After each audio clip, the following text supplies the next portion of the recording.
Climate change. It's not like the movies peddle to us year after year by Leonardo DiCaprio or Gerald Butler. It's the creeping apocalypse, leading into a boring dystopia where deadly heat waves are treated like a good day to go to the beach, and we're cycling between fire and flood coverage on our phones while watching whatever's new on streaming. Social media is where many people get news and information, especially during disasters. And today, the devastating effects of the climate crisis happening all over the world appear on news feeds in real time. Climate issues appear in every bubble of social media, including food, pop culture, fashion, politics, and even advertisements. The universal vague language of sustainability, carbon footprints, and lowering emissions bury the true impacts and solutions to the climate crisis. So my question is, how can a multimedia climate activism organization educate and engage an active social media audience already a little knowledgeable about climate change to address the climate crisis? According to 2021 Pew Research, the vast majority of adult Gen Z and millennials believe climate change is one of the most important issues facing the world. These generations are also more likely to be exposed to topics related to climate change on social media and nearly twice as likely to engage with the content than older Americans. When they see this content, more than half of Gen Z and millennials are anxious about the future, 69% and 59%, and motivated to learn more about climate change issues, 54% and 53%, compared to Gen X and baby boomers who are not very anxious about the future, 46% and 41%, and fewer want to learn more, 43% and 39%. Older Americans may be less interested in climate change because they believe the effects will not impact their lives, but younger generations know the effects are impacting the world already and are on track to get much worse in our lifetimes. One sample of Italian university students who were exposed to the climate crisis through media reported anxiety and felt so apathetic they were unable to take action. The study further found exposure to the climate crisis required more opportunities and examples of actions to reduce the feelings of anxiety and doomerism. Climate change impacts every aspect of our lives. To lessen the gap between climate anxiety and climate action, I'm building a multimedia educational content organization. Content produced will be designed to give a greater understanding of specific climate change impacts and educate us non-scientists, non-economists, and non-politicians on their complexities and how we could either mitigate or adapt to the impact itself.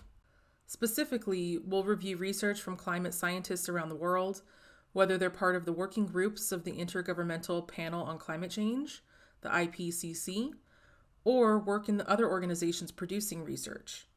Then do our best to understand the data with the help of experts, and finally, produce content about the most impactful anthropogenic climate change factors and solutions for an audience interested but not entirely knowledgeable.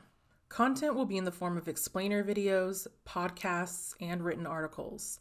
Material will range from short clips to hour-long segments depending on the platform. Here's a short clip from a sample video I produced earlier this summer about climate change in northern Nevada. Northern Nevadans already feel the impacts of climate change, and in the next few decades, life in the basin is likely to get worse for humans, but especially for the high desert ecosystem. According to the State of Nevada Climate Initiative, Northern Nevada is primed to see impacts of climate change in 5 ways. Here in the Great Basin, we're no stranger to the impacts of California wildfires. In 2021, smoke engulfed northern Nevada and even brought national attention when West Coast fires affected air quality on the East Coast. People in the area will experience more respiratory illnesses, and fires will inch closer to homes, even in major city centers. We will have a static website with all content and information about the organization, but we'll utilize different platforms. The organization will primarily use YouTube in the beginning, as the video platform is one of the most popular social media sites across all age groups. As we grow, we would like a presence on at least most of the common platforms for people under 50, including Twitter, TikTok, and Instagram. YouTube also has a feature for Shorts now to try to keep up with TikTok. Here's a short satirical commercial I made that could be used on a few platforms. Hi there! Lately there's been a lot of talk about greenhouse gas emissions and their impacts on the environment. Things like billions of people will be forced to migrate away from heavily impacted countries, and the sea level is going to be detrimental to the most inhabited cities. And sure, that's one way to look at it, but at Shellron Mobile, we're looking at the opportunities. More climate refugees means more friends in your backyard, and a warmer ocean with higher waves just means the best surfing is still to come. And soon, there won't be any sharks to worry about either. Our point is, yes, climate change is going to affect the planet, but what are you going to do? Not buy gas or plastic? Don't be a dirty tree hugger. Just be a dick. Dispose, incinerate, consume! Explainer videos will be concise but thorough, focusing on one part of a problem as part of a series. Beginning with agriculture, for example, we will make an overview video on the issues of agriculture and climate change. Then, individual videos will dive deeper into specific issues and solutions around agriculture, such as land use, water use, animal emissions, biodiversity, labor issues, human health, subsidies, regenerative farming, and much, much more. An ongoing series could explain alternative energy like solar, wind, nuclear, hydroelectric, heat pumps, geothermal, carbon storage batteries, and many more not commonly known or not fully developed. All of the videos in each series will include how our viewers can make changes, whether in their personal lives, households, workplaces, and communities, or by getting involved in various activism groups, or learning about legislation and pressuring their representatives to take action. Ensuring our brand gets recognized and gains followers takes time.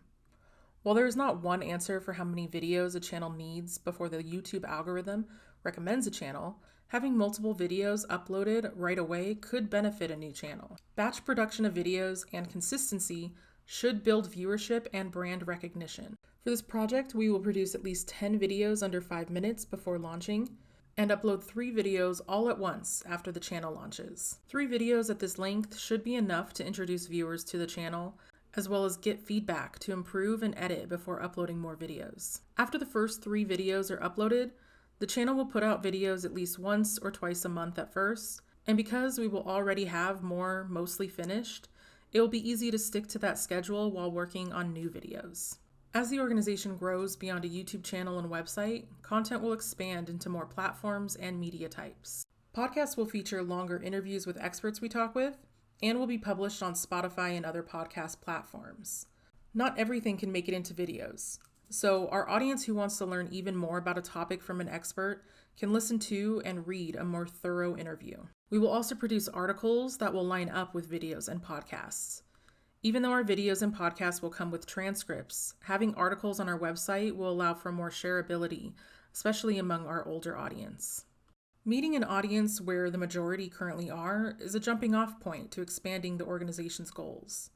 This starts with posting videos on YouTube and targeting viewers already engaged in climate change issues.